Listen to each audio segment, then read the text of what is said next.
Welcome to the Warning Track Power Hour. I'm Dr. Andrew Scan. He is Dr. Michael Warman, Esquire. On today's show, we'll recap the NFL's season finale, week 18. We'll talk about the Chiefs' disastrous game, uh, the end of the season, and our bets, the end of our betting season, the end of our season win total betting season. We got lots of wrap ups here to do for betting. We'll talk a bit about the college football playoff and the semifinal games that are coming up here in the next week. And we'll preview the NFL's postseason. First NFL playoff games coming up here this next week as well. But we'll begin today's show with the disastrous, I guess, Chiefs finale. Not a particularly good game. The Chiefs used all their backup players. It was essentially a Chiefs preseason team playing against a playoff-bound Denver Broncos team.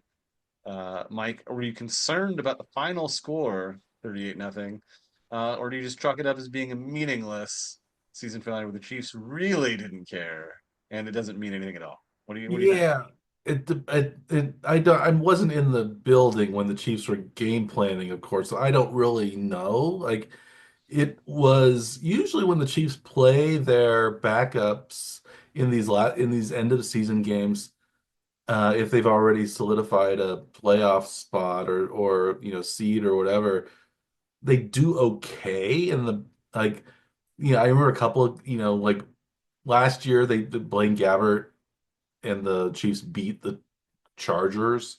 It was, in a low scoring kind of game. That was one where I think Chris Jones played a significant part of it because he wanted to get his um, sack total bonus. But Okay, contract incentive. and I remember like a while before that, like Chase Daniel, I think was the backup, and they won a game against the Chargers too. So like, um, but this one felt different in that the Chiefs, like none of their starters played. If they played at all, they were only in it for a very, very tiny amount. Like none of like as the game went on, like the offensive line was completely backups. It was Yeah, Kingsley Suamataia like at guard and like Wanye Morris at right tackle and Humphreys maybe who will play left tackle. But it seems like maybe now Tooney is a better option there with Caliendo as the guard. Uh, yeah.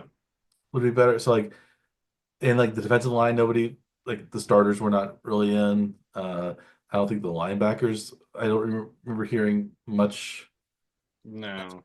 They No, like there I don't think Bolton played at all, right? So were a couple of secondary players that were playing that, but like some like names like I don't even remember hearing their names mentioned before. So like um it was odd. So, and it seems like, well, I think the Chiefs also were playing a team that it was possible for them to play again because if the Broncos win again and they are the seventh seed, that if they win against Buffalo, they would play the Chiefs in the divisional round. So maybe the Chiefs didn't want to reveal anything at all, just in case that happened. So they went even more kind of in a shell kind of preseason game plan. It really kind of hung out Carson Wentz out to dry, uh yeah.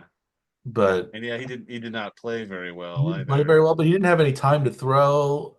It was bad. I don't know. Like it was bad, but maybe the Chiefs didn't care at all. And that might have been, and this is like the Broncos Super Bowl, basically. So they really, really needed to win, Yes. play well. So they were like on their playoff playoff form. Uh, Yeah. so Well, yeah, coming into the week, they knew that there was a scenario where they could lose and still make the playoffs. But by the time the game started, Cincinnati had already won one, their game, so that lose and still back into the playoff scenario was out for Denver. So they really did. They knew at the time of the game that they you needed to need to win win. the Yeah, game. So yeah. they were motivated and they played well enough, at least anyway. And it was at home. So and they knew they could hang with the Chiefs anyway because they did in the game in Kansas City, that was before maybe the Chiefs' real turnaround on offense. So yeah, Yeah. it's one of those things where it either doesn't matter at all because the Chiefs didn't try, or you worry a little bit because now, like, oh, the Chiefs, like, if what if, like you think, well, what if Mahomes gets hurt? Can Wentz step in? I still think Wentz is a better quarterback than Henny was or Matt Moore was, but he didn't look it. But then again, Yeah. they didn't really give him a chance either. So there's a lot of questions, and maybe that's what the Chiefs were. I don't know. Maybe again, maybe they're steps ahead, and they're thinking, we really don't care. The defense is just going to play a vanilla defense. The offense is just going to play, high school level offense, and Yeah. that's all we're gonna. They like to play their cards much closer to their vest than, for example, the Ravens, who had their starters in the whole game, basically, even though they were running Yeah. up the score at the end of their game against the Browns.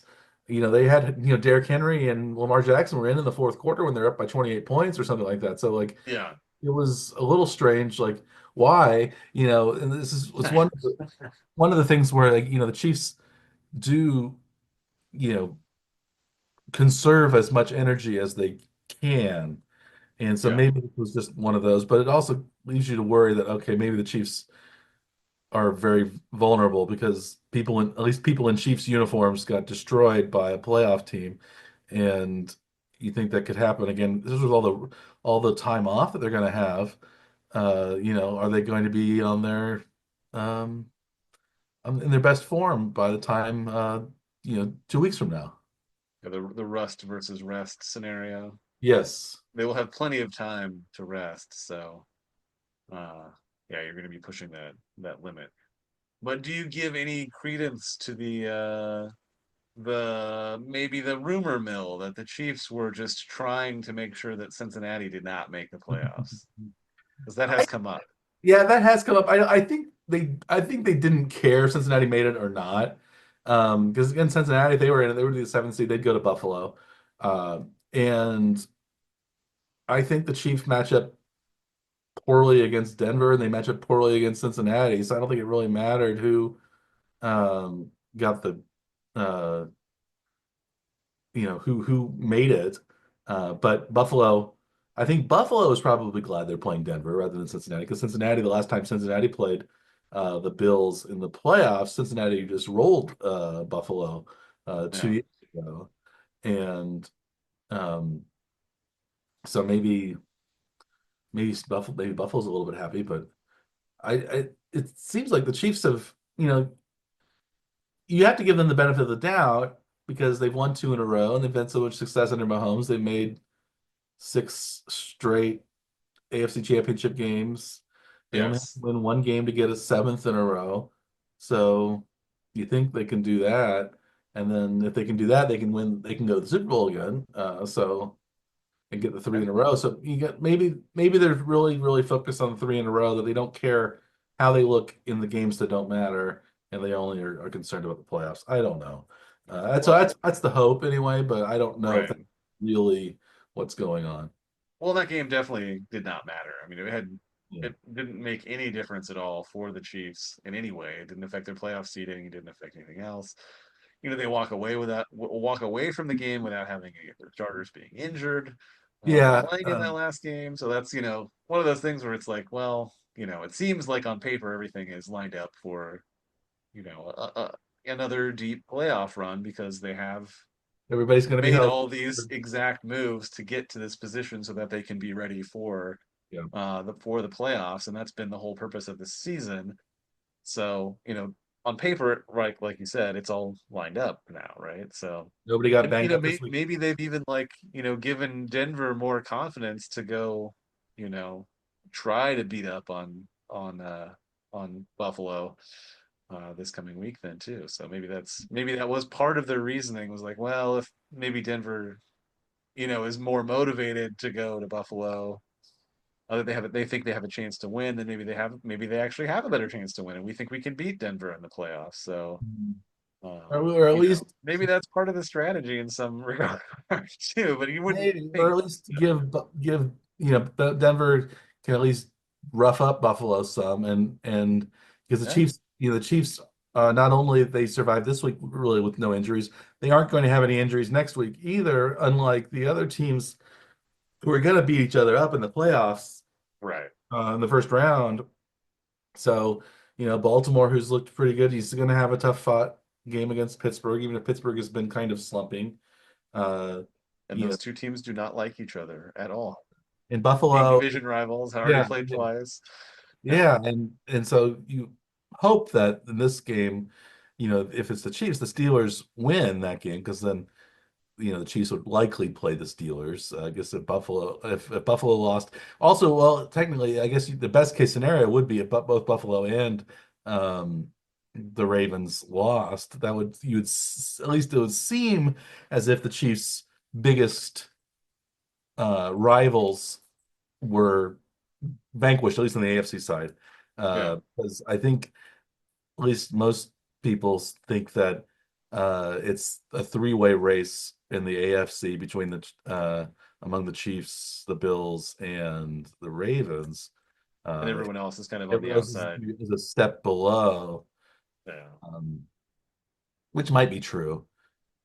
I think it is true. It was true record-wise. I think um, there were the Chargers. I think were 10-7, and so were the Steelers, and so were the Broncos. But that's two wins less, and the Texans as well were I think 10-7. So that's those two wins short of Baltimore, which was 12-5 and 13-4, right. and then 15-2. So um, A clear, yeah, dividing line yeah, between it the wasn't a top tier it and the wasn't like a bottom tier. continuum kind of thing. So. Right. Yeah, I don't. That's a theory, but the way that it's hard to say. Well, playoff football is a little bit different. The Chiefs are built for the playoffs, or at least that's what they've. I'm sure they tell themselves that, Right. and Yes. yeah, this is what they want. They want historical, uh, a historic opportunity, and to win three in a row would be unprecedented in the Super Bowl era. So. It seems like maybe the Chiefs, they were peaking at the right time going into this game. They played Yeah. the best game against Pittsburgh on Christmas. Right. So again, maybe we're making too much out of Which was part of that sequence too, where they had to play 3 games in 11 days, yeah, and they won all 3 of those games. So that wasn't and fairly handily too. Yeah. probably the most handily they won any 3 games over the course of the season. Mhm. Was that stretch at the end of the season? So well, which they would call the end of the season. I don't think they would even probably count this last game as even being a game, right? Because it didn't. Yeah, It really meant nothing to them. So yeah, at least yeah, that's what we hope that's what anyway. it looked like. Yeah, They certainly played that way, and their game plan seemed to look that way. It Like didn't. It the didn't look like offensive they game were. plan. Yeah, I didn't really see a lot of reaction shots from Reed or the coaching staff. Like, I don't know Yeah, if they seemed to be frustrated or anything like that. It didn't seem that way to me. You probably, if they had been more frustrating seeming, they would have shown it, I think, on TV. This was a game probably. I didn't end up watching. I watched the game, but I was not paying attention as closely as usual because it was such a bad performance. So even as a viewer, you knew you shouldn't care that much about this game Yeah, or be yeah, that invested in that particular game. yeah.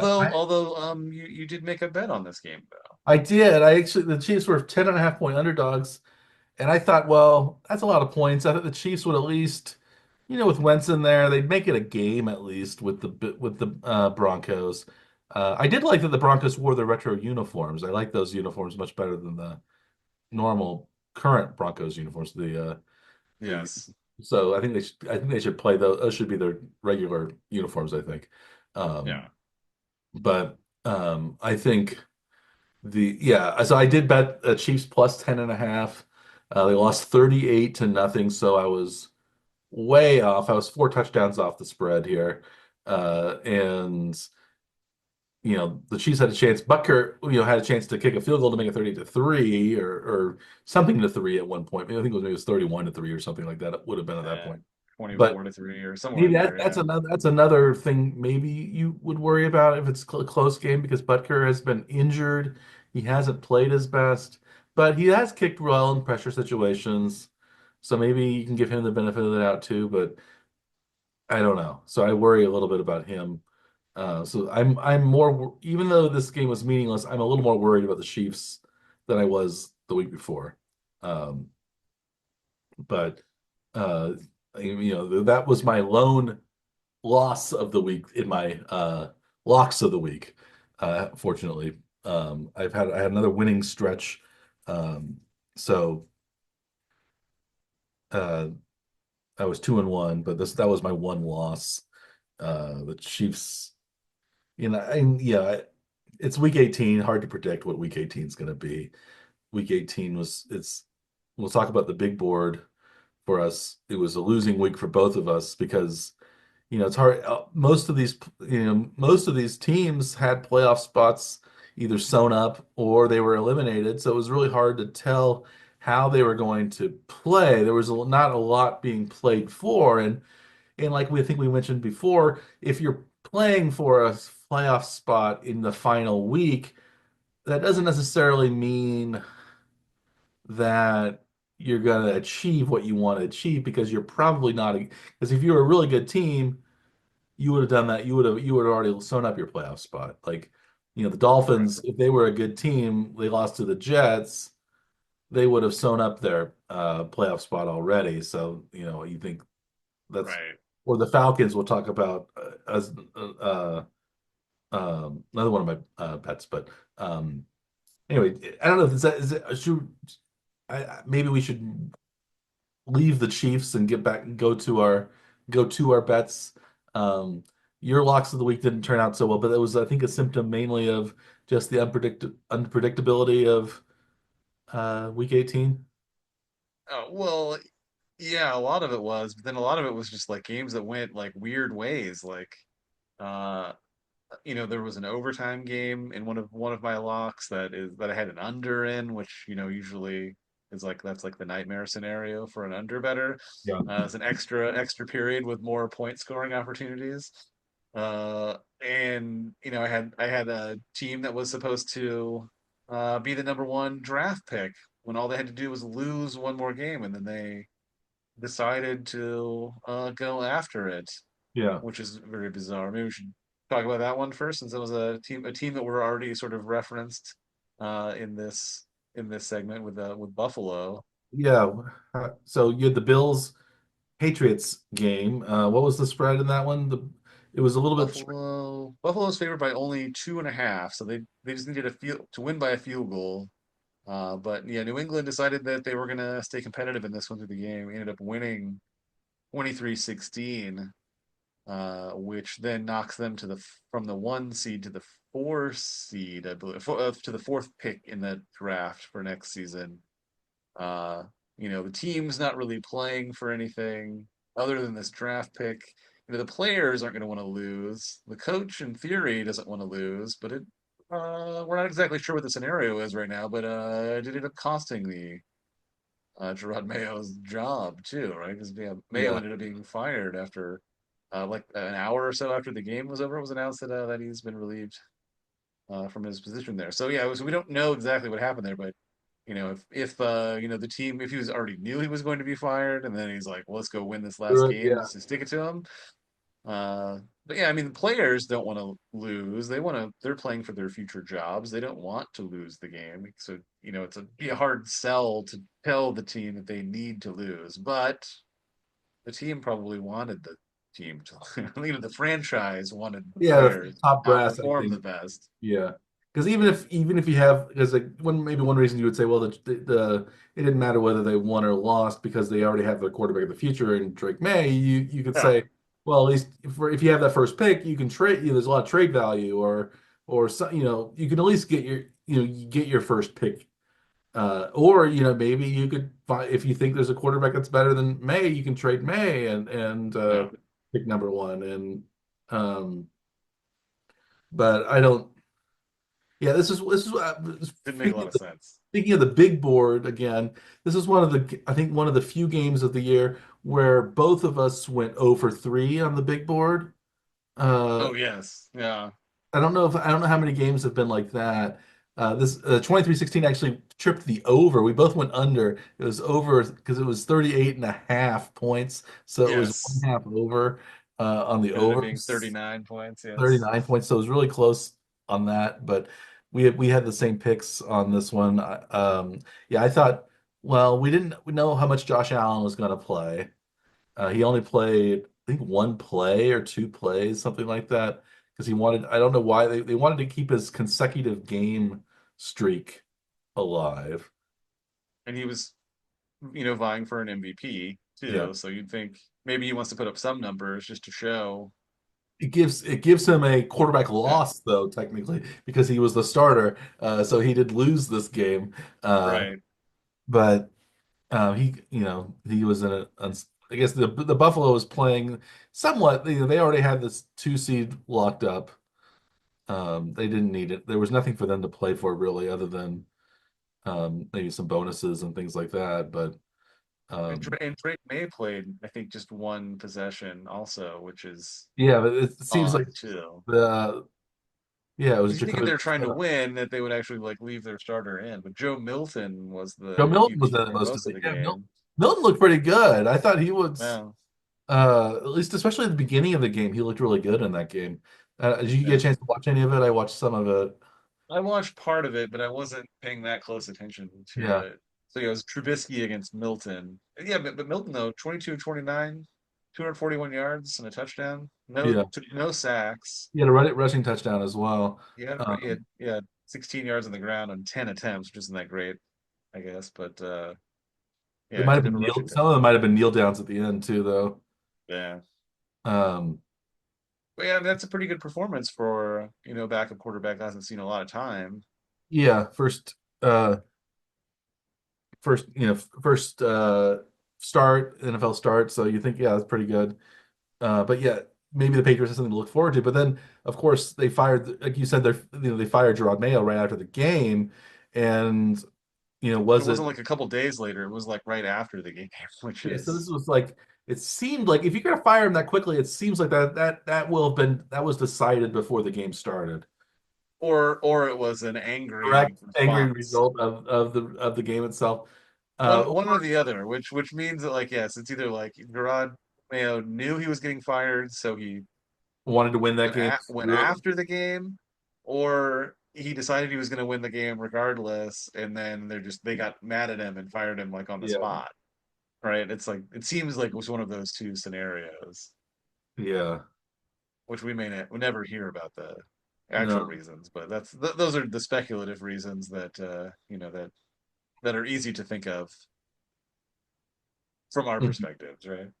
Yeah, yeah. It was a strange, uh, I guess, ending because you went out on a win, you went out on top. You think, okay, that win's going to help you keep your job, but it actually seems like it may have it may have been the cause of, or may have been the win, may have been the cause, may have been the result of a firing or beforehand, because if they hadn't decided it, maybe they wouldn't have play that. Or it could have just been something that, oh, well, Buffalo's not playing that hard because they're going to rest their starters. And it's hard to keep your players from playing as well as they can. Right. So maybe it just got away from them. But I, yeah, it looks odd, especially because Mayo was seen as the successor to Belichick and had been that way for a while. But um, Yeah, it had been like a succession plan that he was being groomed to be the coach for years, yeah. seemingly. And he won his first game against Cincinnati. He won his last game against Buffalo. Those are two pretty good teams that he beat. But I guess unfortunately he only won 2 games in the middle of that stretch, Right. 2-13 otherwise. But yeah, I was a little surprised that he was let go. And that was maybe the most surprising. He only had 1 year, Right. and And it was definitely a rebuild year. It wasn't like the expectations weren't high for like a playoff run going into the season, this was for sure a rebuild. Yeah. Yeah, First he year of a new quarterback. They really hadn't done a whole lot to remake the other like portions of the team. Like it was basically still Belichick's old Mhm. roster. It wasn't, you know, they hadn't done a lot to turn over the roster into a new whatever the new direction is going to be. Which I Yeah, guess I now think it seems one like year they is never enough, really, I don't think, do. to determine, unless it's Nathaniel Hackett, maybe, who was just so, so, so bad. And we here at the One Tree Power have predicted the terribleness of Nathaniel Hackett. Uh, and And Josh McDaniel. We Daniels, but he lasted were 2 years, I believe. Unlike the current Raiders coach, Antonio Pierce, who only lasted 1 year, plus and plus some extra games, I guess, as an interim. But as an yeah, interim, but that's that's also a little bit, I don't know if surprising or not, but somewhat, I think that's Pierce, I guess, maybe had some limitations as head coach, but why hire him in the first place if you're just going to fire him in a year? And yeah, so two coaches, Pierce and Mayo, were both fired after year one.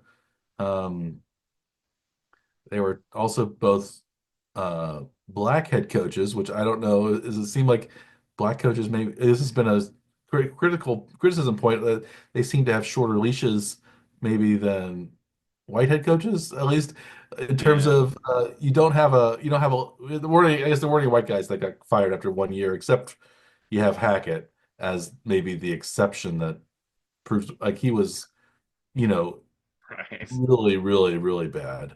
Um, yeah. but you usually get 2 years, I think, on the job. It should be at least a 2-year deal for head coaches coming in. Unless they like have like a rebellion of the locker room against them. But it seemed like Pierce had a lot of support in the locker room. Yeah, he had. I think the players like Uh, Pierce. Yeah. yeah, at least going from the interim to the removing the interim title. It seemed like he really had the locker room. So it seemed like he's starting like almost like a year into like building the culture, Hmm. right? It wasn't like it's not a thing that takes that just happens overnight. But it seemed like he had the locker room, so it was surprising that he only had he was only getting a year uh, to figure it out. But Yeah. and it wasn't like he had the quarterback of the future already in house.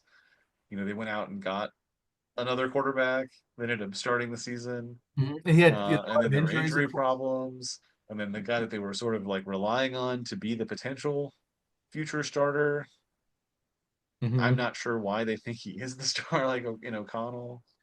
And Um, there was he had a 2 game winning streak towards right, he was coming off of. He had like yeah, a huge losing streak before that, but a lot of those yeah, games, they were somewhat close in. The Chiefs game was another one of those games that the Chiefs won that maybe, the Raiders, it was just a fluky thing that cost the Raiders that victory. The bad snap or the early snap or the snap where O'Connell wasn't ready or something happened, uh, right, which led to the Chiefs fumble recovery. But yeah, but it's also may have been one of the cases where Pierce won too many games because maybe they were trying to play for the number one pick as well, and the Raiders, they need a quarterback probably, yeah, or they're looking. I'm sure they're going to be looking for a quarterback in the draft. O'Connell has kind of played well enough that makes you kind of question, do they need one? But he's maybe going to play his way into a kind of Derek Carr level of kind of quarterback purgatory, where yeah, you're good enough to win some games, maybe even make the playoffs once in a while, but you're not good enough to win a lot of games, especially in a division where it seems like now there are.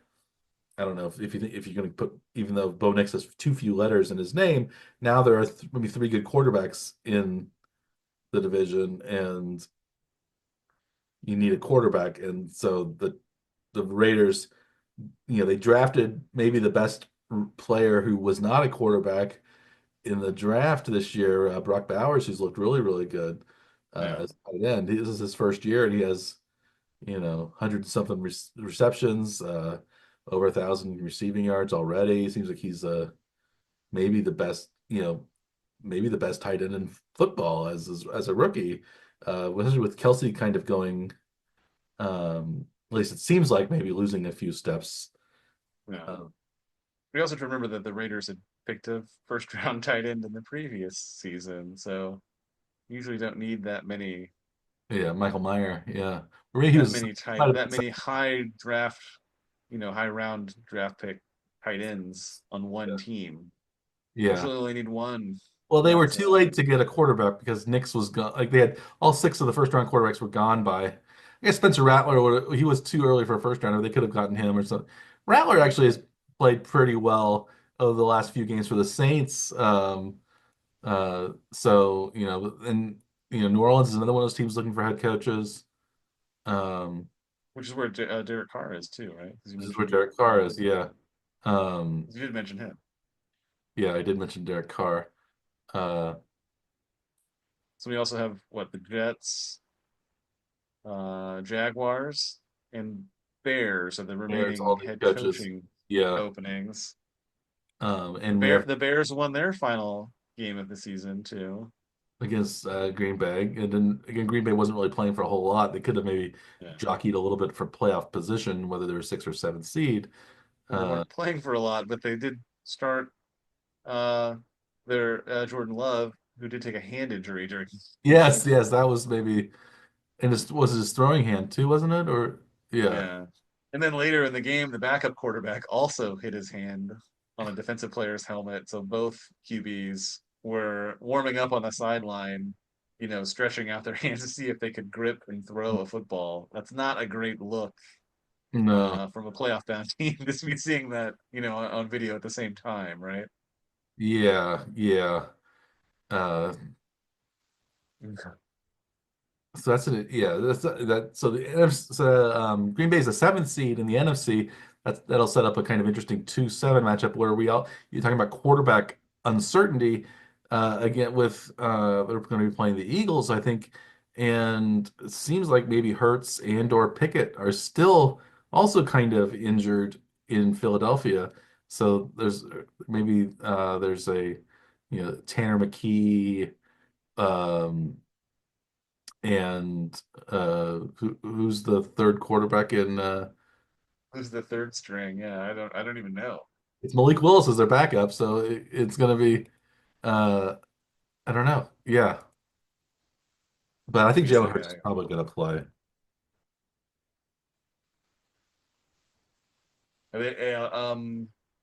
ESPN doesn't even show a third quarterback on the depth chart Yeah. for Green Bay. He's still in concussion protocol, Jalen Hurts, too, so Yeah. um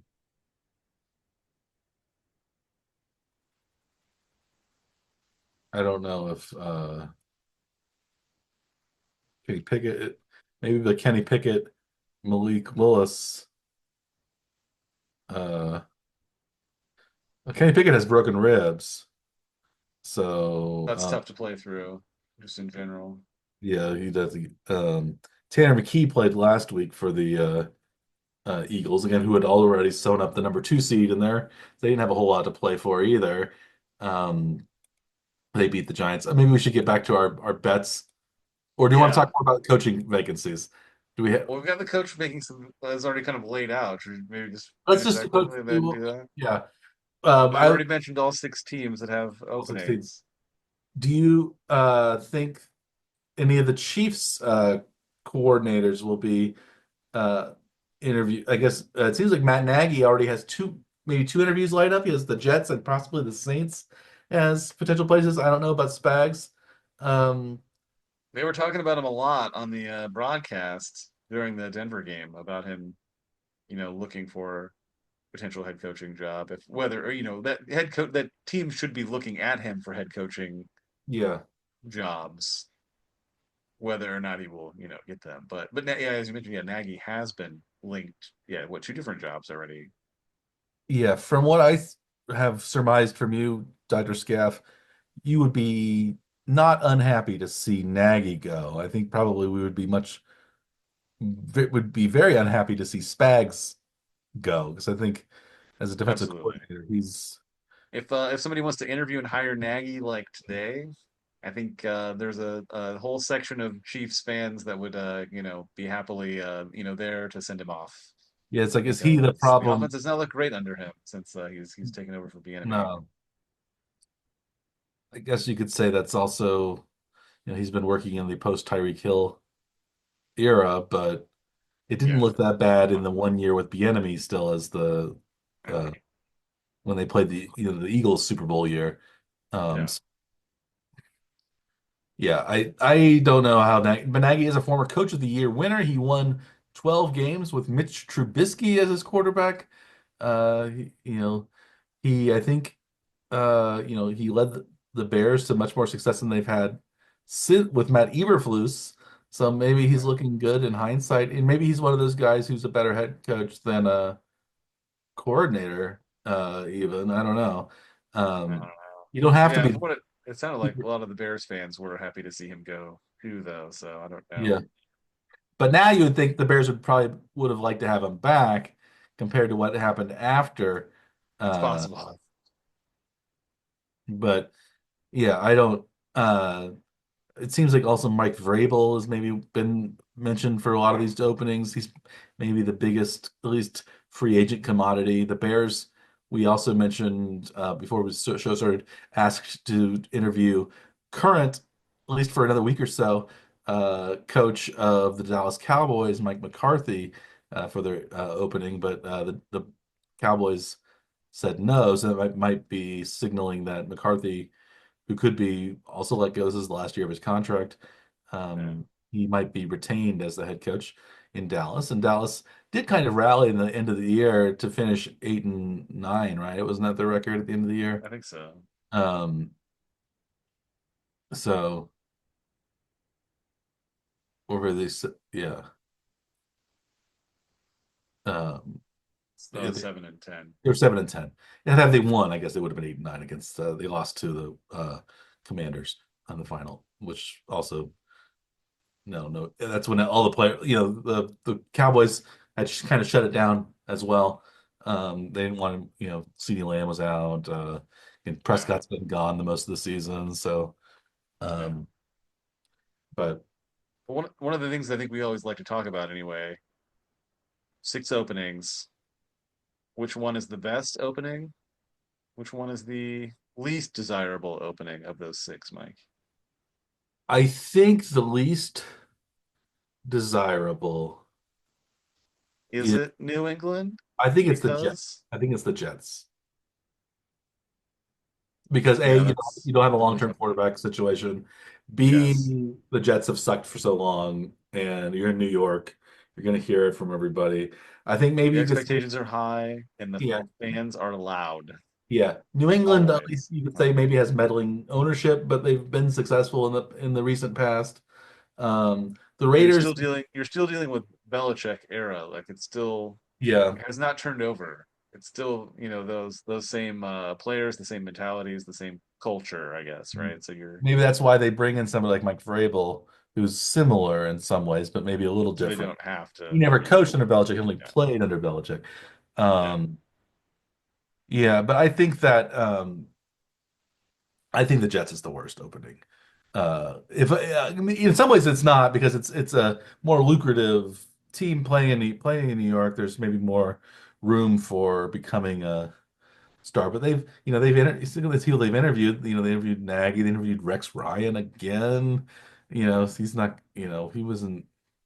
I don't think he was a very good There's coach for nothing revolutionary there the at first all from any time. of the, But you're right now, I guess the Jester's interviewing people who are already out there, and not having current jobs. But yeah, you could say the Raiders' job might also be similar to the Jets in that they don't have a long-term quarterback situation, and they've had a lot of futility over the last several years. But you would think, well, maybe being in Vegas, there's some optimism still. Tom Brady ownership, maybe he can get things or partial ownership, he can get things a little bit right. I don't know. But what would you say is the worst of the jobs?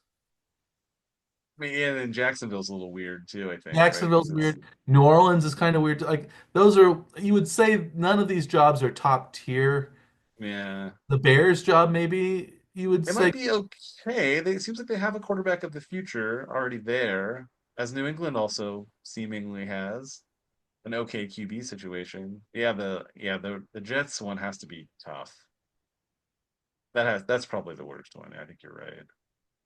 you have the best. I don't know what the best is. I would say maybe the best is Chicago, just Yeah. because they have Caleb Williams. I think if he seemed a little broken at times, but I think if you have a good quarterback coach, you can kind of get him back. And Well, and we've seen high draft picks struggle and then succeed. Even just this year with Bryce Young in Carolina, yeah, who was benched and then had a yeah, great yeah. finish to the year, and actually is one of your picks too. If we Yeah, well, transition our way back to that, just back, yeah. back to our So picks anyway. that was my first win. Was the Carolina. They were 7.5 point underdogs against Atlanta, the Falcons, who needed to win they needed both win and also have the Buccaneers lose to make the playoffs as a 9-8 division winning team. The Buccaneers won, however, so it didn't really matter what happened to Atlanta at the end. But both those games, the Buccaneers game and the Buccaneers against who were they playing? Tampa was playing the Saints. That was a close game most of the game as well. They beat the Saints, and so it didn't end up mattering. But the Carolina Panthers game went to overtime. It was a high scoring game. The in Atlanta, the Panthers won that game outright. They're 7.5 point underdogs, so they won that game 44-38, high scoring. So the my under pick was way off, but I did pick that was the game I predicted Carolina to win outright as well because I thought the way Young has been playing, the way Carolina has been playing, keeping it close with some good teams and beating some other teams in the second half of the year, they really turned things around. So I like what Carolina's been doing. So they aren't, they're not the laughing stock that they were last year. And Bryce Young, is the what you know, even 2 months ago, Bryce Young seemed to be a total bust, but now he seems to be a, quarterback on the rise again. So this is something maybe, you know, and you think, where CJ Stroud was last year, he was so high, and Stroud has kind of gone back to earth, and maybe Young is almost catching up with Stroud again, although Yeah, Stroud's gone to two playoffs in his right. tenure. But yeah, But the so gap is Carolina. not nearly as wide as it was at the end of last season. Or even in the middle of the season. Yeah. Right. So It is cool to see, it change that much over the course of just a couple of weeks, really, right? Like what your expectation of the future is based on like some kind of yeah. recency bias though too. But uh yeah, Young has maybe saved his career here in the last 8 weeks or so. Yeah. I'm just gonna look at Pro Football Reference real quick. So Young ended up being he started 12 games, 15 touchdowns, 9 interceptions, 2,400 yards in those 12 starts. Um, and Stroud this year was, if my computer will search for CJ Stroud, and it's there we go. At 20 was 10-7, 20 touchdowns. So 17 games started, 20 touchdowns, 12 interceptions. He only scored 35 more fantasy points in 17 games than Bryce Young did in 12 starts. So um, maybe that's something as well to ponder that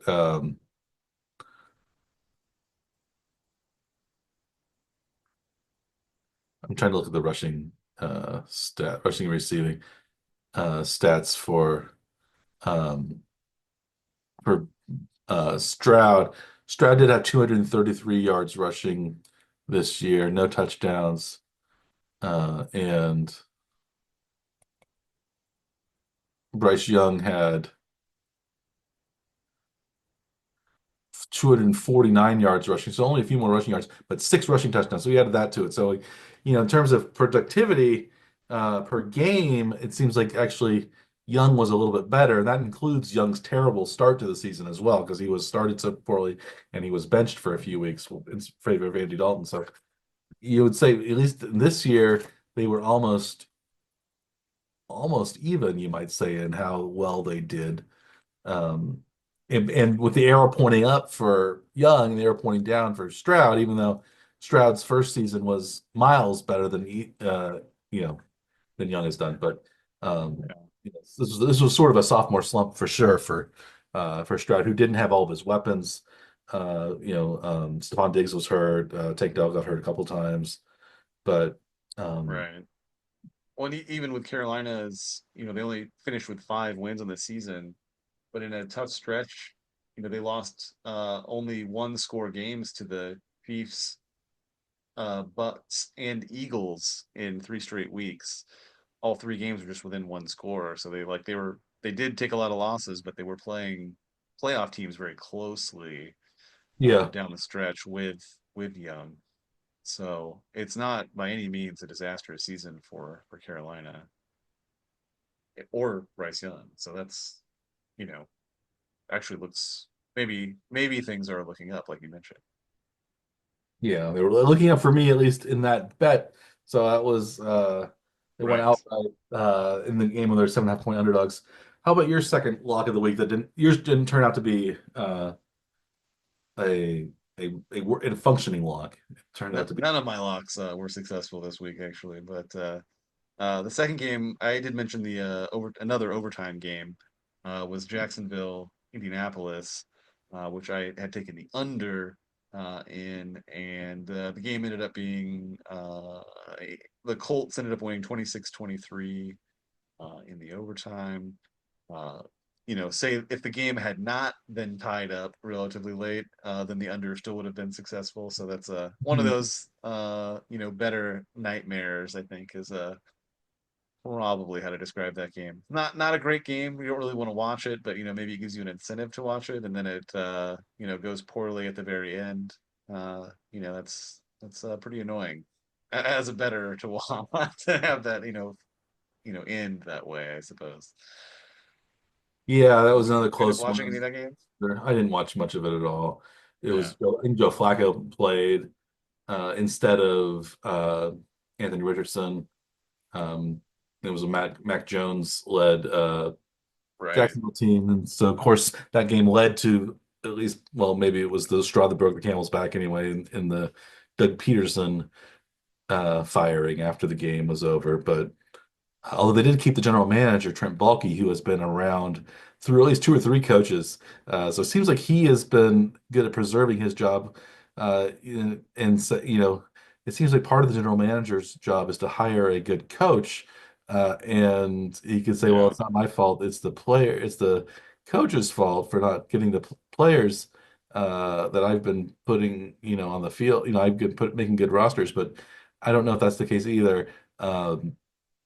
Balky, I believe he was also the general manager for the 49ers when right before their current regime with John Lynch and Kyle Shanahan when they started doing really well. So he was the guy who was general manager in San Francisco during. I guess he did get to one Super Bowl with Jim Harbaugh, but he was the guy who also caused Jim Harbaugh to leave and bring in Jim Tom Sula, who was not, and Chip Kelly, who were both not very good coaches. So the coaches that Trent Baalke has brought in um, Hmm.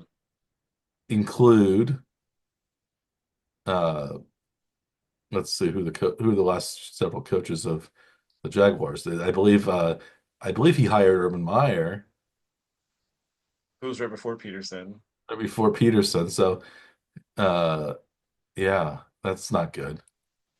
So he's Well, just even the announcing that hire should have been enough to not go through with and find a reason to not actually bring Urban Meyer in.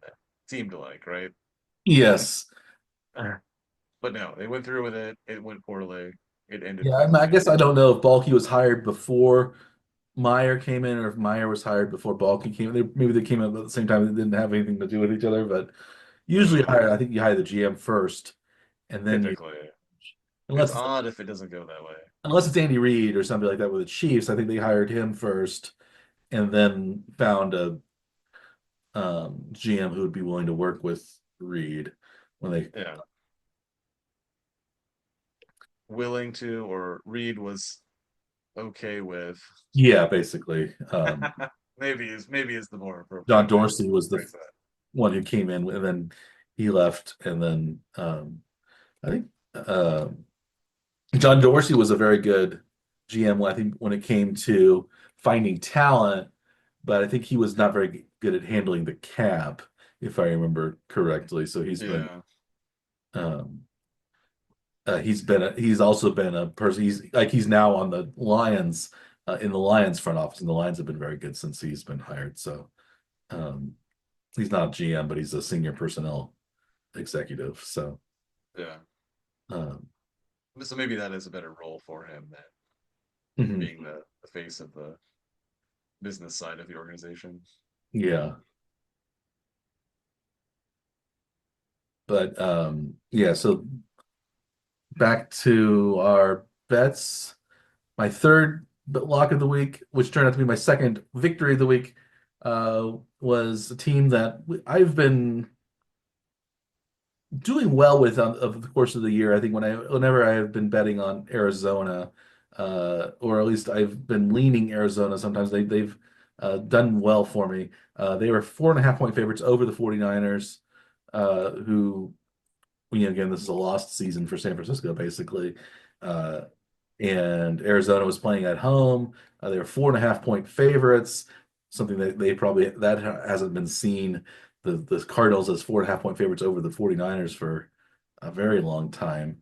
Yeah. But they ended up running away with that game 47-24, so they won by 23. So that was an easy victory for my second week. So I was 2-1 this week. Let's wrap up your week, Dr. Scaff, and then we can talk about our season totals on the locks of our locks of the week. Yeah, that Arizona game though, they did run away with it pretty late. It was only 26-24 after San Francisco scored a touchdown near the end of the third quarter. So then in that fourth quarter, though, Arizona really ran All, away with it. yeah, three So it touchdowns. was it was a three touchdown, 21-0 fourth quarter. Uh, so it was close, and then all of a sudden it was not at all close. Uh, in the last game I had of the season, I had the New York Giants and the Philadelphia Eagles. I was expecting an over in a game that had a pretty low over under number, 37 and a half. The game ended up being pretty low scoring. Um, we had Drew Lock, who had had a big game previously, and the Eagles scored something like, or not the Giants scored something like 46 points in the week before. Weren't able to put many points on the board against the Eagles backups, mostly. Final score: Philly 20, Giants 13. Just a few points shy, but still not enough to get to that over. Yeah, So Drew Lock was not able to replicate his previous week's not at performance. all, But it not was a at game all. that did not cost Brian Daboll his job. He is three and Somehow, Giants were 3-14, but he's still got his kept his job. And I guess they would say, well, it's not Daboll's fault, maybe this year, but or it's one of those things where maybe just not just changing coaches for changing coaches' sake is the best thing to do. Just you know, if you probably whoever is coaching next year will have a losing record as well. So maybe yeah. you might as well just keep the same guy rather than go for a new guy. I don't know. I think they've taken kind of a lot of flack for changing coaches maybe Yeah, they too have often, and Turner, McAdoo. They've had a few different ones. So somehow they've like gotten through to them. I guess that they shouldn't change coaches quite so frequently. So they gave Dable another year apparently, but yeah, yeah. So locks of the week though, basically fit into your narrative from going into week 18, saying that like if you're on the edge, trying to like win games at the end of the year, maybe you're not going to because you haven't really you don't maybe have the best team, and that was kind of my picking on the season. So I needed to go 3-0 to get to even on the year. I went 0-3 in the final week then, so I did not get anywhere close to even on the year. Mike, you finished 2-1 on the year in the week, so you finished 33-21 for the season, 33 and 21. Yes. plus $1,200 for the year. Not bad, not bad at all. Yeah, that was Especially after having such a terrible start. yeah, I had a really bad start and then somehow I figured things out towards the end. I don't know. Again, it could have been luck, but I think I had a streak of a few, 3-0 weeks in there, and then I think the last 4 or 5 weeks I've been 2-1 every week. So I've been able to slightly build and build and build on my and that's all, slow and steady wins the race. So um, Yeah, five straight 2-1 weeks, and a 3-0 week the week before that. So a yeah, 6 week winning streak. stretch of being above 500. Yeah, Not and that bad. yeah. So thank you. So I don't know. I guess I was just able to identify the games that I thought would be good, and this also I think goes to show that maybe we are, I don't know, at least I am, I think, better in identifying games that I like rather than betting on all of the games. And just Yeah. the aggregate kind of helps out because this week especially, I ended up losing on the big board about $736 uh, on the whole. Slightly better than what you ended up losing. You almost lost nearly $1,000, 990 something dollars, and so we both needed to basically win that much money for us to be even on the year, and we lost that much money. Again, like Yes. your allegory of the play, the playoff team that just needs to hold on in the last week to do well, but they didn't do well in the previous season. So how can you rely on them to do well in the last week? So we each finished over $1,000 under on the season. I guess I won. I technically won since I only lost $1,086, you lost Yes. $1,846 over the course of the whole season. But um, I think just even finishing that close because of all of the, probably we would probably be if there weren't the juice the in the any of these games, I think we'd probably have broken even or maybe even been a little bit ahead because that's Yeah. $10 basically for every uh, Right. bet, at least. We were, um, We'd be making 48 bets in general, right, mhm, over a general week. yeah, So you'd think you'd be losing about $50 a week that was 20. just in Yeah, that was $1,000, maybe we could say. Yeah. yeah. Yeah, right about $1,000, I think, for And just that's, just the juice. yeah, and there's probably, and some of those are higher than that, especially if you talk about money line. Yeah. You lose a lot more. Usually, if you bet the favorite, maybe you can lose, it's, when you bet 100, like when we bet Baltimore to beat Cleveland, the money line is minus 4,000. We bet $100. We only won $2.50 above our $100. So, uh, Yes. that was not. Or when we bet on Tampa over New Orleans, we bet $100 and we only ended up with $111.11 afterwards. So, Yes. the juice really gets you in those money line situations as well. So I think. Uh, Right. So I would say if all things considered, we I'd say we were probably about even in terms of we won. I'm sure also we won more than we lost in the money line, but that's easier to pick those games just who's going to win. But we probably I'd say Right. close. I'd say we were close to breaking even in. I think I was well under though in the over unders because it seems like the overs really were carrying the day weeks of this season, even though I was just going under because I thought at some point it's going to change, but maybe it never did. There Uh, were weeks I think that you did at least okay, but then there were some weeks that we mhm. didn't do so well. Either of us. Yeah, Like this week where the unders were 6 and 10, and you yeah. had the blanket under. I actually picked and chose individual games, and I actually did worse than just doing a blanket under. I got only 5 picks correct. So even even making the individual picks doesn't mean you're going to get any of them right anyway. So it's not really necessarily an advantage to do that. But Yeah. what we would say though for us, as like a season recap though for betting, we both took more than half of our season long loss in week 18, Week 18, yeah. which is a week that we had even mentioned. This is a very unpredictable week.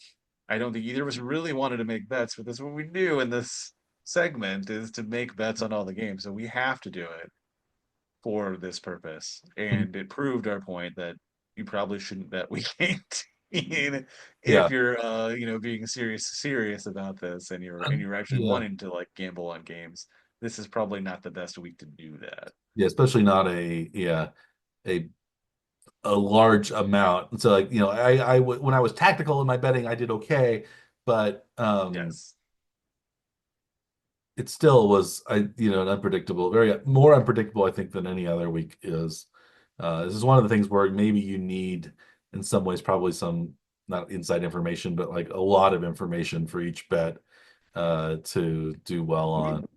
we tried, I think, even because we Yeah. were looking at making sure we knew who the starting quarterbacks were for each team, but even that was a moving target because as games were being played, their determination for how much any team cared about their game was changing even during the games. Hmm. It's a tricky situation to keep track of. So yeah, it's not an ideal week to make bets just in general. But at No. least with the playoffs coming up next, which now we know like all the teams are gonna be playing to try to win, not just playing for who's gonna have roster positions next year, but actually looking to win this immediate game because their future depends on playing next week depends on winning this game. Yes. Yeah, it was a tough week. And I'm glad to see week 18 go by.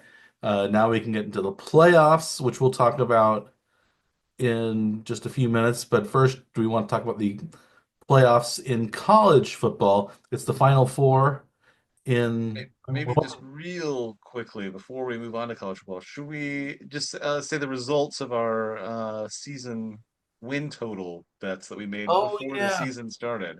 we This can had. be very quick because it wasn't very interesting as the results. Well, it was better than last year for sure.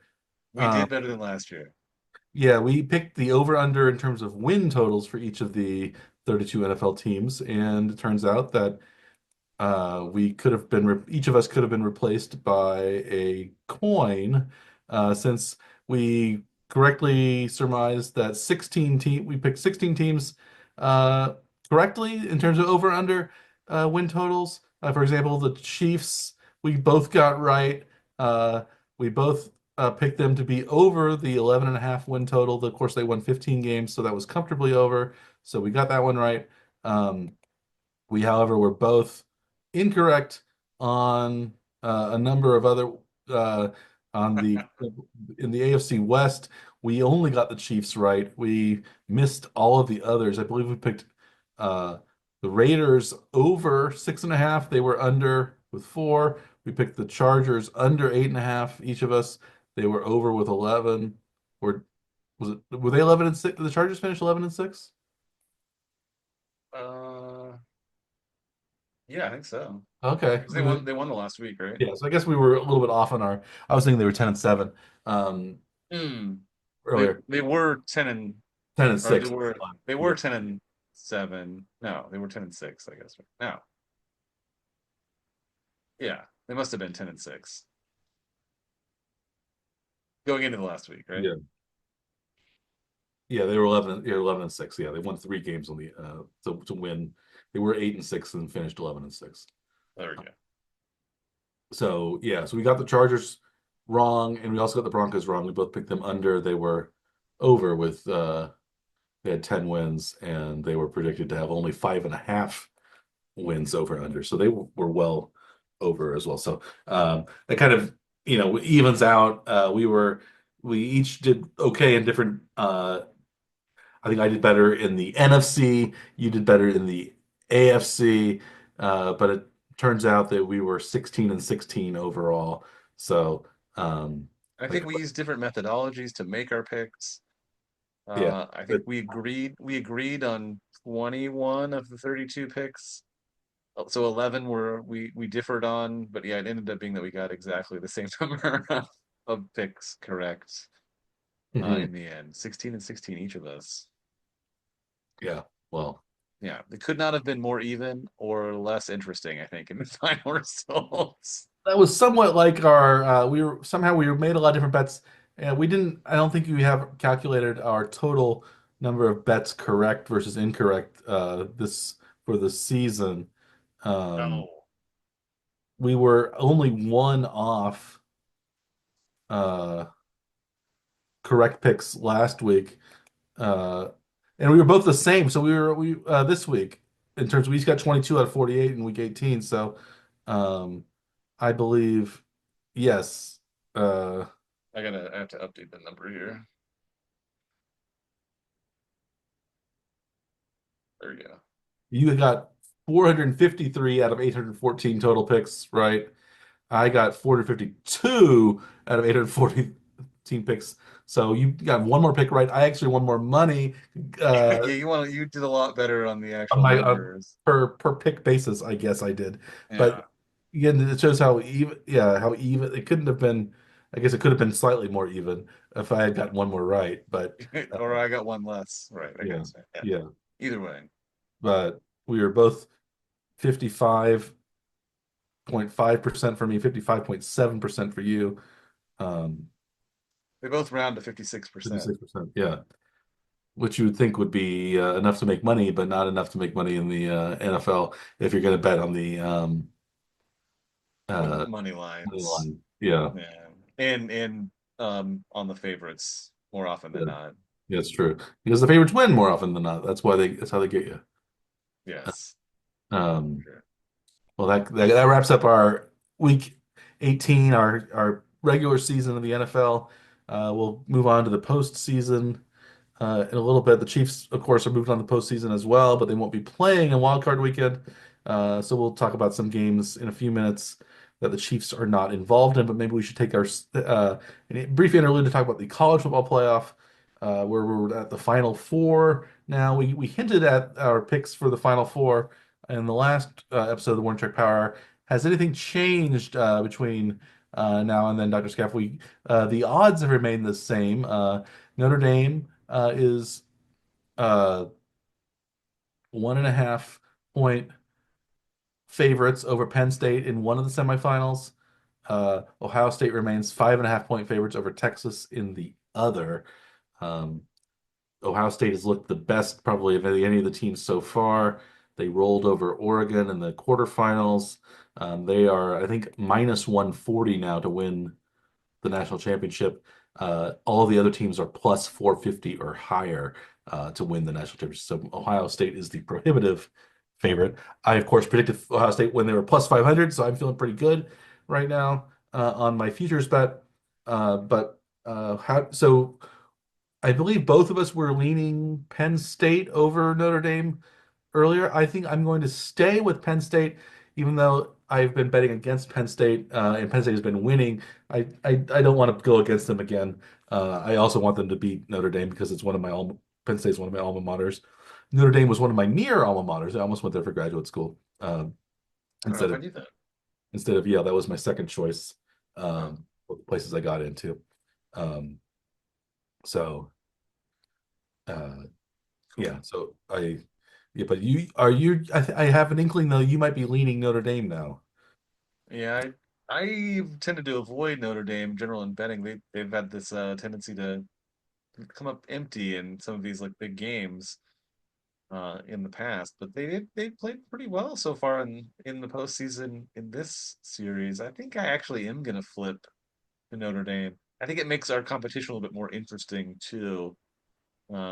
You've got your overall pick sitting out there, but I've got a big lead right now. So if I pick differently, I could pick all the same as you and ride out to the championship in our little college football playoff mini game, I guess, for us. But I think I want to make it more interesting. I'm going to take Notre Dame now. Hmm. Okay. Yeah, I'm gonna stick with Penn State, Yeah, and go Penn State plus 1.5. I hope Penn State wins. Uh, they've done they've looked good in their previous two games, but they've also played teams that are not probably as strong as Notre Dame. Notre Dame is also maybe they played a tougher schedule. You could say maybe again they played bigger conference opponents. Um, they until last year, the Penn State played SMU, who was in the ACC, but until last year, they were not a Power Five or Power Four school. And Boise State, they also played, who was not a Power Four school. So they played maybe more of the smaller conference teams, whereas Notre Dame played Indiana, Big Ten school, and Georgia, of course, one of the top SEC teams. So winning again, not maybe not with their normal starting quarterback, but still winning over a SEC team. So Notre Dame is, again looking strong. So yeah, but I'll take Penn State. How about Ohio State over Texas? Ohio State is 5.5 point favorites over Texas. I think both of us probably pick Ohio State to win. Do we both think they're going to cover as well? I think so. I think if they're going to win, probably going to win by at least a touchdown. Most of these games haven't been terribly interesting. Really, most of them have been blowouts. Yeah, the exception was the Texas Arizona State game that went to overtime. So maybe Yeah, maybe Texas, they had trouble with Arizona State. Arizona State's probably not in the class of Ohio State, so you think Ohio State's gonna could roll over Texas. yeah, Uh, and like as we've talked about, every time I think we've talked about Texas is that, well, we don't think Texas has their best quarterback as their starting quarterback. So maybe that is also a hindrance. There's no Arch Manning. At least it's not their. Maybe you could say Ewers is even or a little bit better maybe than Manning, but in terms of overall potential, I think pro yeah. potential, we would say that Manning is probably uh, better in the long term than um, Ewers is. But so yeah, we're both going to take Ohio State minus 5.5. So Yeah. those games are going to be played this Thursday and Friday. I guess I And didn't look. Where are they being played? um, Because these aren't the traditional bowl games. These are. these are the I believe we have the orange. They're going to be the cotton ones in the Cotton Bowl. Oh, yes. Okay. I think. Um, These would be the national championship games, I guess, right? yeah, From Texas, Ohio State is the Cotton Bowl. Uh, Penn State, Notre Dame is the Orange Bowl in Miami, which would, and then the national championship game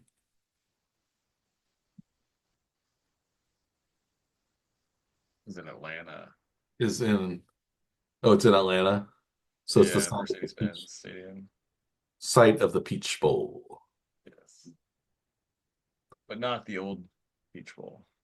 It's No, this is The Falcons Mercedes Stadium now. Mercedes-Benz Stadium. Yeah, And for once, during these games, the Chick-fil-A at the Mercedes-Benz Stadium will be open because they are not open when the Falcons play, on which is Sundays. insane. Why would you let Chick-fil-A, if most of your major games are going to be played on Sunday, why would you have Chick-fil-A be such a major vendor at your stadium?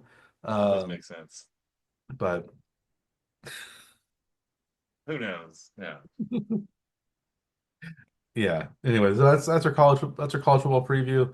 We'll talk about our national championship game next week. I think both of us think that I don't We're know. both Maybe leaning Ohio State, I think, leading right Ohio now. State probably overall. Yeah. No.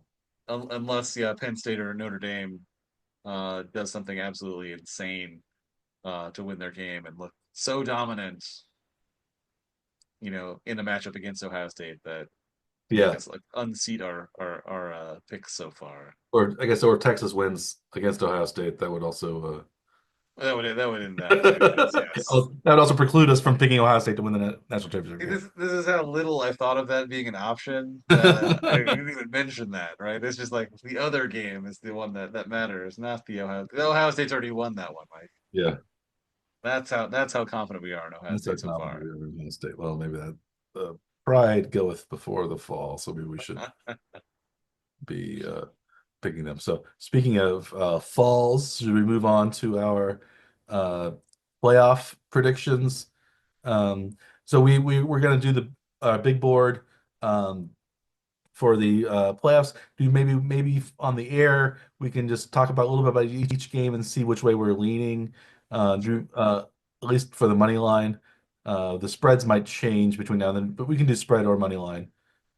Um, we can talk about Or both probably. maybe let's say what we're thinking about on the money lines. Think about the I money mean line on the spreads as on they this. are right now. Okay. Yeah. Okay. And that'll Uh, that'll indicate which way we think we're going on the money line too.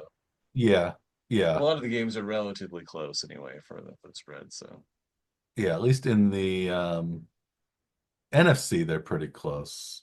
and there are a couple games that are a little bit wider. The AFC has some wider Yeah. uh, point spreads. Um,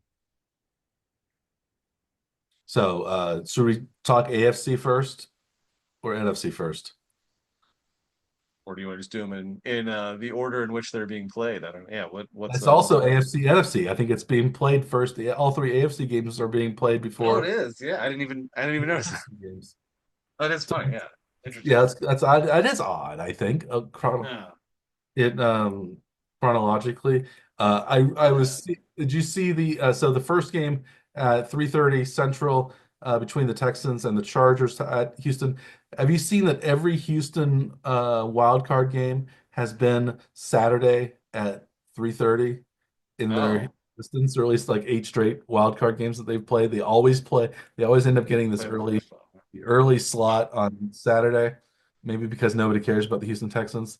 It must be Um, the least important, I guess. That must be. Yeah. It's kind of sad. Yeah, you want the prime time game probably as the best uh games, but I don't know if that's what necessarily are. It's a little strange. I think one the way they picked, I guess Amazon probably got a because the Pittsburgh Baltimore game is going to be on Amazon. Okay. They got their own playoff game. So remember last year there's a Peacock game that the Chiefs played. I don't I I don't don't think like these streaming service games. Like you don't have Amazon Prime. I don't. And I just think it like limits the access to it. So I don't like that they actually do these like playoff games on the streaming service. I sort of get like the NFL network ones I don't like the when they NFL. used to do that on Thursday night, but I'm the at opposite. least at I don't least like the I don't network like is the the NFL. namesake of the league. So like Yeah, that I don't that like one the makes NFL a little more Network because sense I to me. can't get the NFL Network except on my phone because I'd have to buy like cable to get the NFL Network. Uh, Right. But at least it's the namesake of the league, right? They're like it's their game, their Even network. Fox, I don't like as much because Fox doesn't have a sports app that you can just have as a standalone app that you can watch Yeah. with. You have to have, at least in your local area, you have to have Fox TV coverage. So, but like a CBS game, you can watch the local ones on Paramount Plus. I also have NFL Sunday Ticket this year, so I could watch all the out of network games, whether they're Fox or CBS. But I could not watch a Fox local game on my TV. Oh. So These are fortunately, it ended up not mattering, at least the way I could get it. So for the Chiefs anyway, but no. so I could watch every Chiefs game. And sometimes ESPN, I can't watch the Monday night games if they are not on ESPN Plus, and sometimes they were not on ESPN Plus, so I had to watch on my phone as That's well. weird. Even ESPN, the yeah. Manning cast one or whatever. Yeah, that's ESPN 2, which also you need to. But some of the Monday night games were ESPN Plus, but the ones the Chiefs played in were not ESPN That Plus. seems Very bizarre. Yeah, I don't know. And so, but I think the playoff games will all be, if they're on ESPN or ABC, will all be ESPN Plus. And I think the Fox Super Bowls in the past have been on the app as well for free rather than Hmm. um I don't know. I hope that's the case because I think Super Bowl is on Fox this year and I'm going to be streaming it if I can watch it. Yeah. But back to the game. So the Chargers at Houston. This is the Chargers are 2.5 point road favorites. Which way are you leaning right now? Are you leaning Los Angeles or Houston? I'm Better. gonna lean towards the Chargers right now. It is odd to see them as a road favorite, though. That seems kind of funny in the playoffs. They did end up with one more win on the season, and they did finish pretty strongly. I guess is probably why they ended up being the favorite right now. But yeah, I'm gonna lead with the Chargers. How about you, Mike? I'm probably going the same way, simply because I think they're a better team than the Texans are the way they finished. The Texans, I think, are probably the weakest of the seven AFC playoff teams, and so I would, and I think the Chargers are probably the strongest wild card team. I don't know, maybe it could be Denver. The way the season's ended, maybe Yeah, uh, I'd say I would lean Los Angeles. So I would go with Los Angeles minus 2.5. It's again, it's if it were like -4 or something like that, maybe I'd go Houston. Maybe Houston keep it within a field goal, but yeah, 2.5 points, it's not really worth thinking it's going to be super super close, a razor thin margin. So I yeah. simply because I would go with the Chargers on the money line, so might as well go with them uh, Right. on On the spread too. spread. Yeah. Um, How maybe a more interesting game where we might differ, I'm not sure. Pittsburgh, Baltimore, where we have a big spread, 9.5 point spread. Pittsburgh has been limping into the postseason. They've lost their last four games, including one of those games to Baltimore. And Baltimore has been surging, winning, running up the scores against whomever they play. It seems like winning big the last couple of weeks. Uh, Baltimore finished 12-5, winning the AFC North. Pittsburgh was 10-7. Baltimore's favored by 9.5 points. What do you think? Um, Well, and these are games too that are again, it's a division rival. mhm. They hate each other. Each They of the play teams each has other won. all the time. Yeah, They do tend to play each other pretty close in general. Pittsburgh has won more games than against them than you probably would have expected over the last several years, even as Baltimore has been playing as well as they have been playing for many years now, including one this uh, year. They won in including a Pittsburgh. game this year. But and also Lamar Jackson and the Ravens have not necessarily played that well in the playoffs. Many years been good at getting to the playoffs. They have not been great at getting deep into the playoffs. But I think I'm still going to go with Baltimore covering the spread in this one, even though I'm not confident in it, though, Mike. This would not be one of my locks of the week, which also means nothing because I was not very good at locks of the week this season. But I would take the Ravens covering the what is it, 9.5 point spread? 9.5. Ooh, Nine and okay. a half point spread. I'll take Um, Baltimore right now. Well, how about you? What are you thinking right I'm now? leaning Pittsburgh. I just think they'll keep it close, and I think even Pittsburgh might have a chance to win because I think playoff Lamar Jackson might uh, struggle. Just he's got Derrick Henry this year, but if the Ravens fall behind, That's the key. they're very vulnerable, and they're a very good front running team. But Pittsburgh can sometimes hold the Ravens down and keep the Ravens from doing what the Ravens want to do. So but it could be a blowout. I could see it as a blowout um, for Baltimore. But I could also see Pittsburgh keeping it close or even winning it. So I think that's a kind of 50-50 coin flip. But I'm going to go with Pittsburgh at least keeping it close-ish. This would require Russell Wilson and George Pickens to be on the same play. There's been some on the same page. There's been some tension with Pickens the last couple of weeks, especially. Definitely He's sort of a hothead, sort of a prima donna, and showed a lot in the game against the Chiefs. yeah, A lot, a lot. yeah. So hopefully, at least for Pittsburgh's sake, that will be at a minimum. So, but I think that Pittsburgh's due to have a decent game. I don't think they're just going to be just terrible 4 weeks in a 5 weeks in a row. Yeah. So I'm saying they're going to keep it close. So This is one that if you had the opportunity, you'd prefer to like make your bet like 5 minutes into the game to see like if Pittsburgh can get one stop or score first, and then you'd be betting more probably, right? maybe, yeah. I think we'll see how Pittsburgh does. Like if Baltimore just rolls down and score, if Baltimore's in front, that's a very like at the end of the first quarter, especially. Um, Then you'd probably flip your bet if you yeah, hadn't made it yet, right? yeah, That's what. yeah, Yes. exactly. Um, Knowing their like front running status or how they play coming from behind, right? It's yeah, you'd have a better idea. That's what you expect the outcome after maybe even just a couple of minutes of actual game time. mhm. But you may prefer this as an in-game betting game rather than a making your bet early.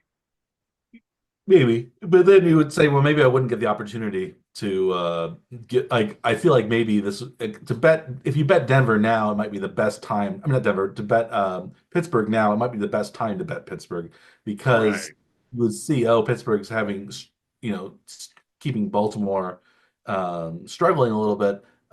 Then you're not going to get a very good number. So this is Yeah, probably the you'll get better odds right now. yeah. If I want to be a Pittsburgh better, this is the best odds I would get. But I would I would if I were you trade good odds for certainty. And so I don't it's kind of there's a give and take.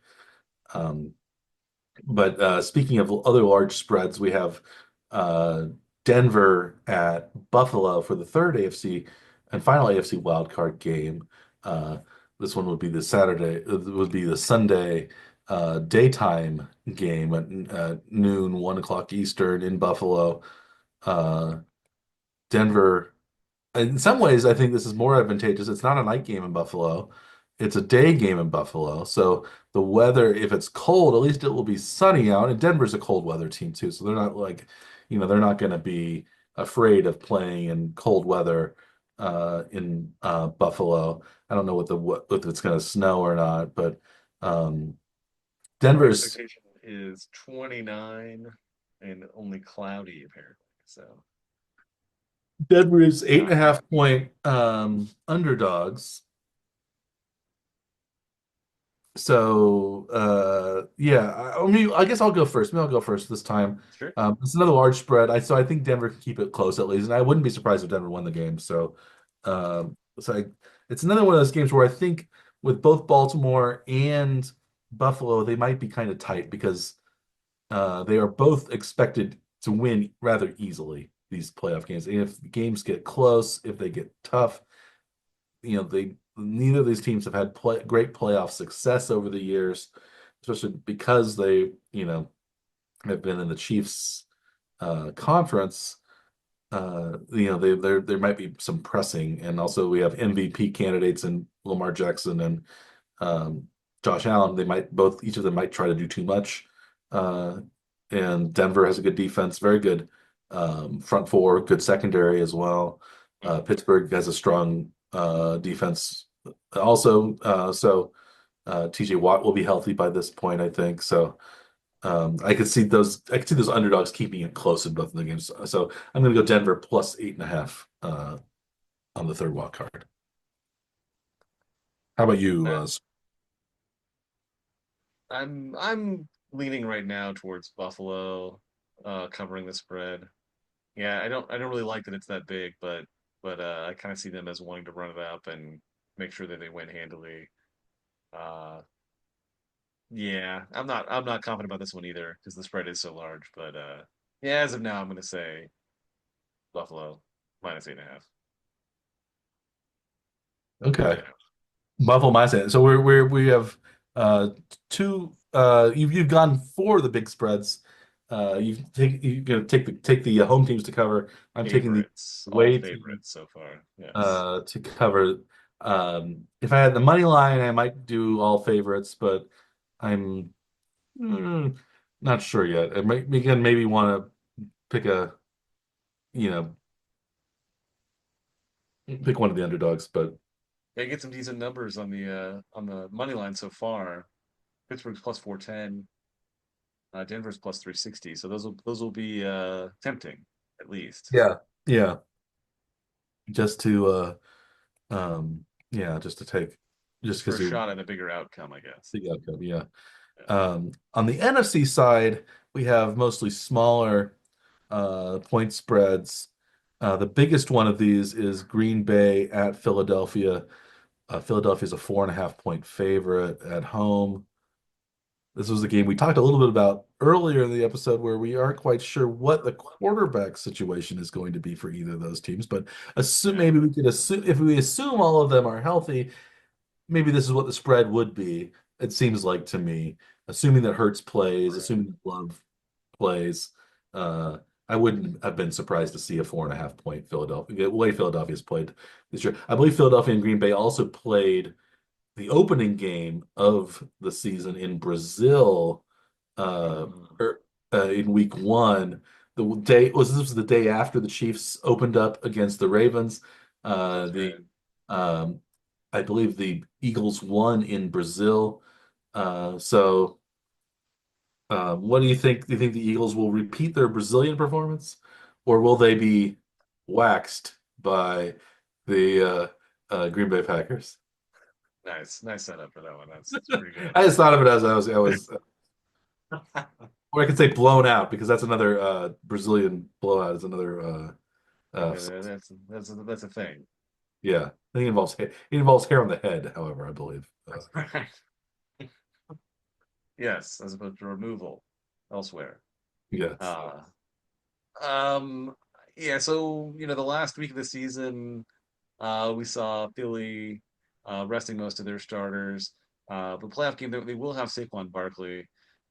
So I would expect Philly to play, run heavy game, no matter who the quarterback is. They're not going to be fully handicapped by, resting so many players anyway.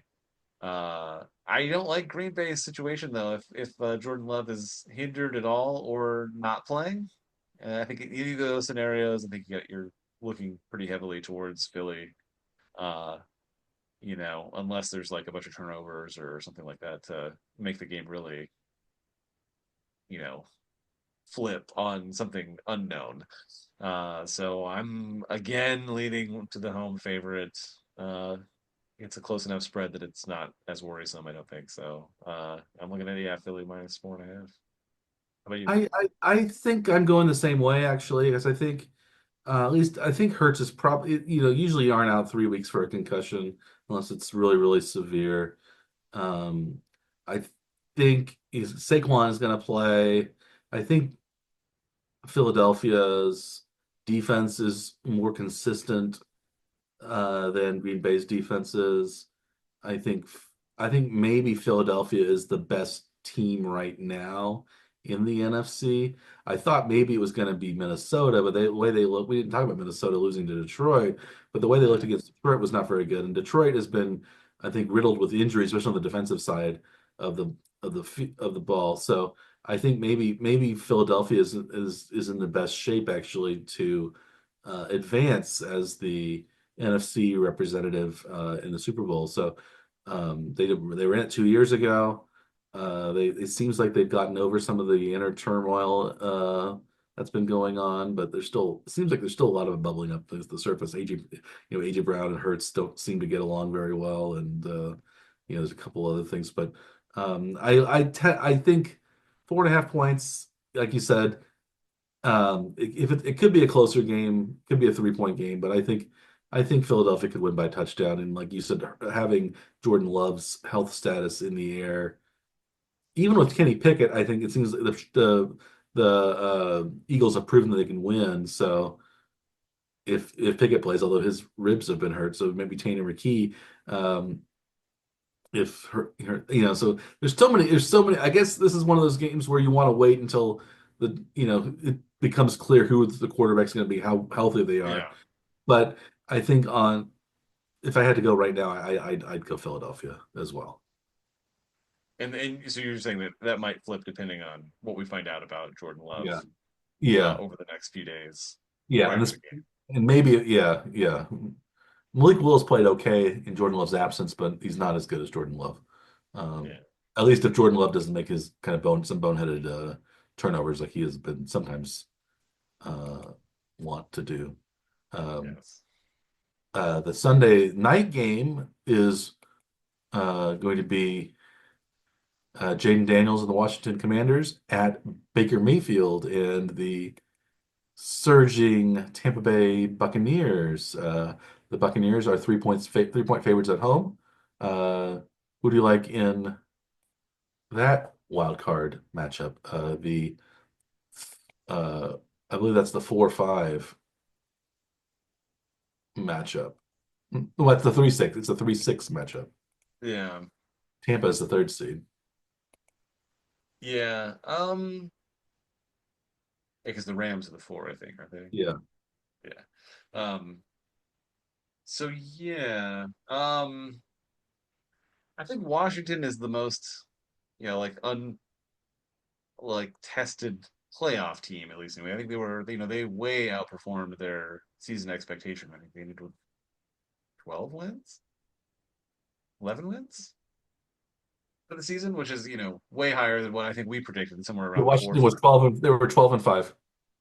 I think we expected them somewhere around 4 to 6 wins on the season. I had them at Or I seven, had them I which had was them way over. lower, I think. Yeah. 6.5 was their over under. So they were way over their over under. I had them at Yeah. 7. So that was technically over, but I was still 5 under their total. So Right. Not uh, anywhere close to their exact win total, but you were correct on the pick though, so it does count for something. Um, but I like Baker Mayfield in Tampa though. I think right now, so I'm leaning Tampa right now. But I think this is the most questionable of the games that we've talked about so far. This is the one I have the most difficulty okay. actually saying in who I think is going to win the game. But I think I'm going to lean Tampa right now. Yeah, I don't know either. It's one of those games where like Tampa is home field advantage, but it's not like Tampa has a stadium where there's cold weather or something like that that is an advantage for Yeah, the home team. Washington is right now we had a lot of snow in Maryland. So what's cold in Washington, maybe they're looking forward to going to the warm temperatures of the Tampa Bay area. yeah. Um, but it seems like maybe this is also a team that maybe they're happy to be where they are in the playoffs, and it's been a successful season.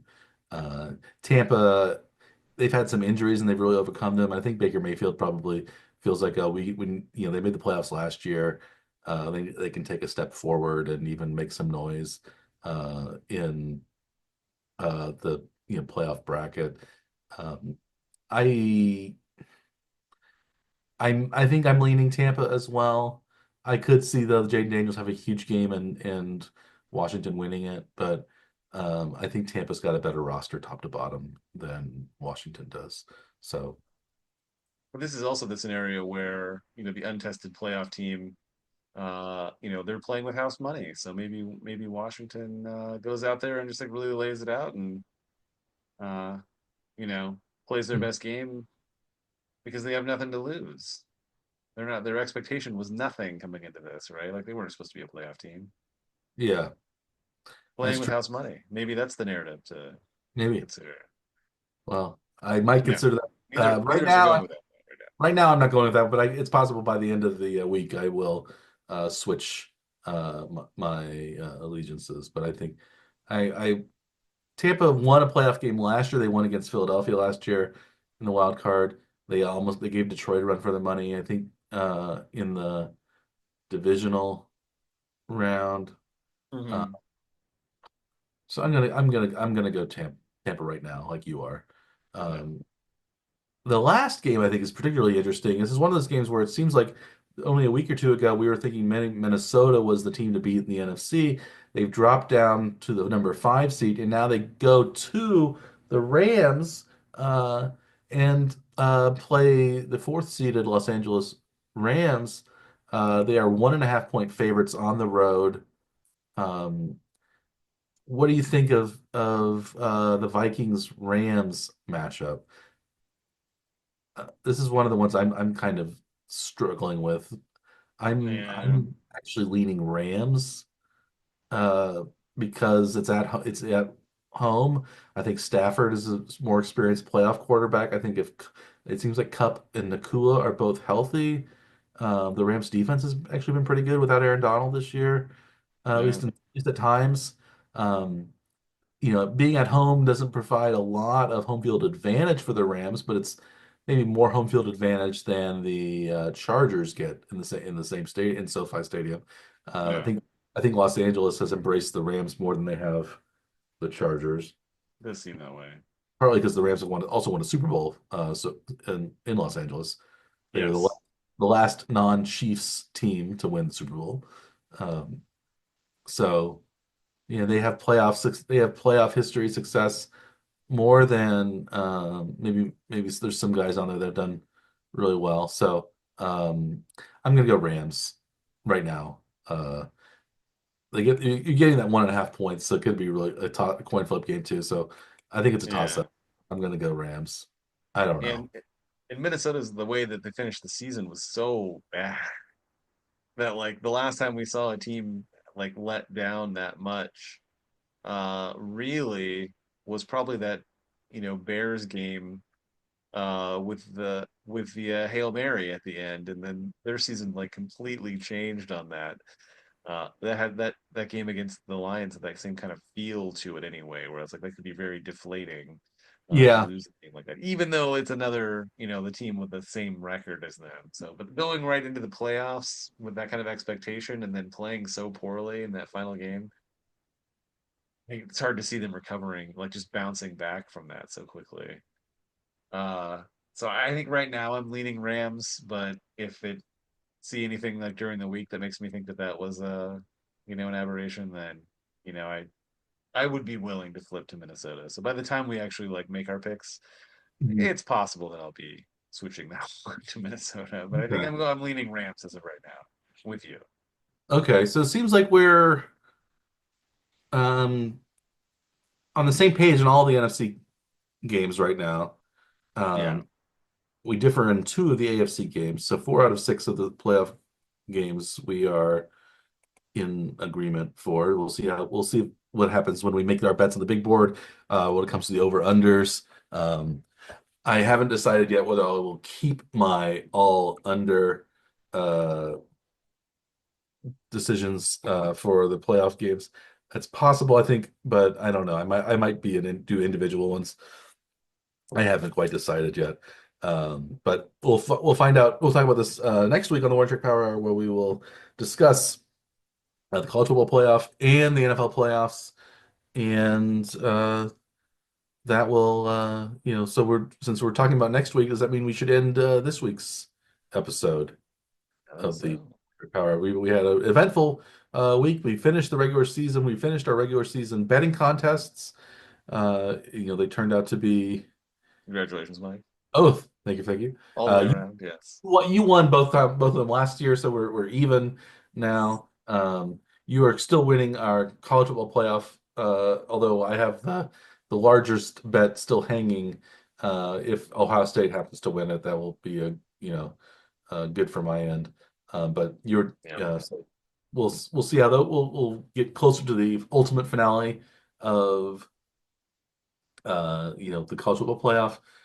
We'll see what the wild card weekend will show us. We'll also by next week know who the Chiefs' opponent will be. Whether it could be one of 4 teams, could be Houston, it could be the Chargers, it could be the Steelers, or it could be the Broncos, the opponent this week. So we'll see what happens with the Chiefs. They'll have another week of rest, and so next week we'll predict what the Chiefs will do in 2 weeks' time. So we have that to look forward to. Perhaps there will be some Major League Baseball news of note. There hasn't been a whole lot of movement in the Royals. We Yeah. did sign Michael Lorenzen, and the Royals also signed Kevin Biggio to a minor league contract, and a couple other smallish deals have been done, but nothing earth-shattering has happened in the offseason yet. But we'll keep our eye on any developments in Major League Baseball, and also if anything else interesting happens in the rest of the world of sports or uh, in the world in general that we might want to talk about. Or we'll go on to one of our patented odd excursion sidetrack tangents that we have sometimes done here on the Power Hour, the world of scoregami perhaps, or uh, Maybe just another intriguing weights and measures discussion. yes, those are always good. Um, What was the like werewolf erotica? That's a big thing right now in romantasy, as they call it. Ah, yes. It's a big thing in world of publishing. You just never know where these discussions are going to go. No, no, you never do here at the Word Trip Power. We will have more next week of our hard-hitting and hair-splitting analysis. And as always, I am Dr. Michael Werman. He is Dr. Andrew Scaff. We are the Warren Trek Power Hour. Please like or subscribe to our YouTube channel or our podcast, which is available on many different podcast delivery platforms. And like we said, we are looking forward to this weekend's action. And if you are making bets, we hope that you do well, as long as your interests do not conflict with ours. And from all of us here at the Warren Trek Power Hour. We wish you a good day.